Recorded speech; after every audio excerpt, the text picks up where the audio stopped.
So Bethesda is getting sued again. This of course is not the first time this is happening. We saw quite a bit of this with Fallout 76, but this time around it's a bit of a different situation, as Bethesda is being sued or potentially going to get sued around Fallout 4, and more specifically Fallout 4's DLC, Season Pass, and Creation Club. This really popping up into the news as of late because there's been discussion as to whether or not this can inhibit or impact the Bethesda-Microsoft acquisition. We've seen several articles and headlines around this, many times actually mentioning that acquisition. This is a really interesting story in that many of these articles, and really the one main article comes from GamesBeat, are almost like propaganda in a way. Like it feels like we are very much so getting one side of the story from the actual people trying to sue Bethesda, and it very much so seems like we are almost getting a skewed version of what's happening here. So I'm going to try and break down some of that. But even further, if you do recall some of those Fallout 76 lawsuits, I want to mention that there may have been a resolution with them. I heard a bit about this a few months ago, didn't really have a video to put it into, so I do want to discuss that a bit later in this one. So to set the stage for this most recent lawsuit and its concerns, it's posted on VentureBeat under GamesBeat. I'll link to the full article down below, and it really acts as the main source for this one, as it seems like VentureBeat either reached out to the law firm or the law firm reached out to VentureBeat, and this was very much so an exclusive coverage with interviews, comments, etc. A lot of this information about the lawsuit isn't actually public, and I couldn't even find a copy of the lawsuit itself online. But the gist is, originally Bethesda was offering the Season Pass for Fallout 4 for the low price of $30, with a promise that this would get you all of the DLC for the game. Later on, the Season Pass actually increased to $50, but that isn't super relevant here. Some of the quotes around the Season Pass offering were that you can get the Fallout 4 Season Pass and get all of the Fallout 4 DLC for one special price, or with the announcement of the Season Pass, to reward our most loyal fans, this time we'll be offering a Season Pass that will get you all of the Fallout 4 DLC we ever do for just $30. Since we're all still hard at work on the game, we don't know what the actual DLC will be yet, but it'll start coming early next year. This being a sharp contrast as to what you could see it says now. To reward our fans, this time we'll be offering a Season Pass that will get you all of the Fallout add-ons, and then explicitly listing each of the individual DLCs for Fallout 4, not just a blanket future DLC claim. So now you could likely see where this is going. The Season Pass was 2015-2016. We move over to 2017 and we see that Bethesda announces Creation Club for Fallout 4, which in many ways, as this law firm and article points out, is similar to DLC. But Bethesda technically does describe it as something different and has clarified since the beginning that Creation Club will not be included with that Season Pass purchase. And one of the lawyers heading this lawsuit does describe they released a limited amount of DLC, then they released a second wave of DLC, but decided to call it the Creation Club content and artificially removed it from the definition of DLC, meaning that they promised people at the onset, we'll give you everything we made, and then they reneged on that promise, and they did so to their benefit or the detriment of the plaintiffs. So that's where they did something wrong, they lied, they took money from gamers, and they made more money. And some of the points with this is that initial Season Pass never defined an expiration date. It says you get all of the DLC, not you get all of the DLC up until this point. Another argument being that Creation Club points are literally under the DLC section on Steam, although of course that could be argued away. It's actually Steam's organization, it's not necessarily Bethesda choosing directly to do that. So this lawsuit was technically filed all the way back on July 9th of 2019. It's still currently in the discovery phase, meaning they're looking at the existing evidence, trying to add evidence to that, see if the claims are justified, and technically it hasn't been certified even as a full class action lawsuit just yet. Still very early on in the process, despite being ongoing for over a year. So then you might be wondering, okay, why exactly is this popping up right now? Well, the lawyer associated with this lawsuit is saying he's concerned about whether or not Bethesda is actually telling Microsoft about the lawsuit or being totally clear about all the details, and that Bethesda may in fact try and shift their assets to a new legal entity, in turn shielding itself from some of the liability this lawsuit would entail. And he argues here this is not totally unfounded. In fact, Bethesda did this with Human Head Studios, where Human Head Studios was getting sued, Bethesda bought them, then effectively they actually reorganized Human Head Studios as the now Roundhouse Studios, so they fired all the employees of Human Head and kind of just put it all under Roundhouse to hopefully avoid that liability. Although those same people are now just to suing Bethesda instead, so it's not totally accurate, it kind of just shifted the blame. So right now this lawyer is shifting to gain more information about what was shared between Bethesda and Microsoft, but even further, he will potentially attempt to stop the buyout if necessary. When he does so, we have a very big concern because this class action we're engaged in is a proverbial bet the company litigation, meaning that the value of a judgment can end up being greater than that of the assets. It's curious to us that all of a sudden there is a rush to sell. It liquidates the company and it prevents the millions of people that are members of the class from recovering money. And actually, to just add atop of this as far as the sale goes, the article mentions how the lawyers in July, they say July of 2019, but then they keep referring to it as 2 months before the acquisition news went live, so I think this is supposed to be July of 2020. These lawyers on the lawsuit asked Bethesda, hey, are you getting acquired? Is anything going on? To which Bethesda's external lawyers did respond, with respect to the alleged sale of Bethesda, your letter is nothing but ranked speculation and suspicion, apparently tracing back to some third-party report referencing unconfirmed high-level informal talks, this likely being that Bloomberg article that came out a couple of years ago, and the relief you seek is not grounded in reality and lacks merit. You have failed to provide any credible evidence of any impending sale or asset transfer, much less that anyone at Bethesda is allegedly plotting to commit fraud and or displace assets to avoid some hypothetical, non-existent future judgment, which of course is not the case. Moreover, the discovery you are seeking is intrusive, irrelevant to any claims in the case, and is an attempt to harass Bethesda and its management. So I mostly just want to include that Bethesda external lawyer response because I thought it was hilarious. But in fairness, when that email or letter was sent, technically just a couple of months later in September, it was actually revealed that Microsoft was acquiring Bethesda. And this law firm estimates that the value of the damages is estimated to be around 1.1 billion, but that's kind of misleading because if Bethesda just kind of says, hey, anyone who bought a season pass could just get all of the Croatian Club stuff for free, that would kind of negate those damages, but it's not including punitive damages, which could add in quite a bit of extra cost if approved, making it several billion, not just 1 billion. So very much so thus far, I kind of echoed the article and what's being said here, and many of the other places re-reporting on this are kind of doing the same, just taking this at face value. Even though it is seemingly very disingenuous, like just to break down what is actually being said in this particular paragraph, the lawyers are saying that basically they are fearful that Bethesda might be reorganizing itself to avoid liability, but even further, that the liability Bethesda could face as a result of this lawsuit could be greater than the overall value of Bethesda, that the season pass lawsuit could exceed $7.5 billion,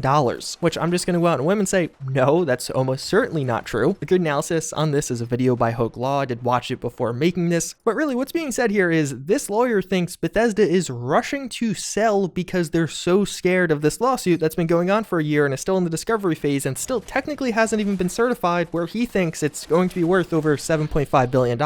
And now basically there's a bunch of news outlets more or less copy and pasting this exact same thing without having any real critical review of the actual merit of those claims. I don't think Bethesda was seeking to sell itself to Microsoft quickly to just get out of this lawsuit. That's insanity. In fact, there's no evidence that's the case, with evidence that it is not the case. We just recently saw that whole thing with Vault and Zenimax. Apparently Zenimax was going to get absorbed by Vault. In reality, Zenimax is remaining an entity. In some of the paperwork that was public thanks to the EU Commission, we found out that the way by which this acquisition was happening meant that Zenimax would still remain Zenimax. As such, they would still be liable here. So as of a couple of weeks ago, we knew that this lawsuit would still apply even after the acquisition. But even further, it doesn't really seem like this actual lawsuit will have any major impact on the sale to Microsoft. The sale itself will almost certainly go through. It's just a much bigger thing than this actual lawsuit, especially with the phase this lawsuit finds itself in. But the reason you're seeing this pop up now, or at least in my opinion, you're seeing this article by VentureBeat pop up, is that sale being almost complete makes it so it's a great time to try and get Bethesda to settle on this case. The attorney here even says he thinks this will end up getting settled. Bethesda doesn't want to spend the next 3 years arguing over the definition of DLC, especially when he actually may have a solid case. It doesn't seem like he'll have a case on making the sale stop, but he could have a case as far as the season pass and DLC arguments go. Croatian Club content does have a lot of Bethesda involvement. Although community members, typically modders, do create some stuff, Bethesda is almost always involved internally. Even further, we even saw Pete Hines at one point refer to it as like mini DLCs. None of that is really good for the case on Bethesda's side, and although this lawsuit may end up becoming bigger or something more substantial in the future, at least right now they're clearly not there yet, and it doesn't seem like this will have any major impact again on the Bethesda Microsoft acquisition. It's just really convenient timing. It seems like this law firm is very much so using the timing of the Bethesda deal to try and kind of leverage the media and in turn leverage Bethesda, put more pressure on them to get a settlement or payout. So that's the most recent Bethesda lawsuit, some of those headlines you likely saw, and why it may be a bit misleading as far as the impact or severity of this one. But then I did want to talk a bit about the Fallout 76 lawsuit. We saw this a while ago by this particular law firm. You probably remember a ton of coverage on this. It was when that Fallout 76 backlash was at its height, and basically they were claiming that Bethesda used deceptive trade practices, they released a broken product, then didn't offer refunds, so they were engaging in a class action lawsuit around that, and then even further it was expanded